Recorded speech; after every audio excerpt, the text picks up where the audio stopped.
para mag-enjoy lang tayo. Meron tayong nalalaman. Okay, so tanawin natin ng dumaraan.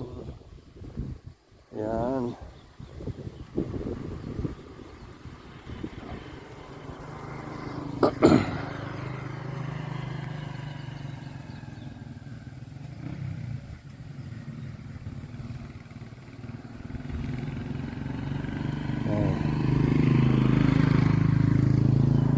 Alright.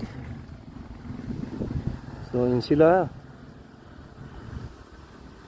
Dumaan muli. Yan.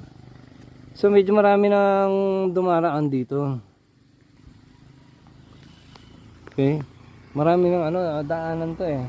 In fact, yung pinanggalingan ko, yung Pinokpok, doon sa ibaba yun eh, ng Tabuk.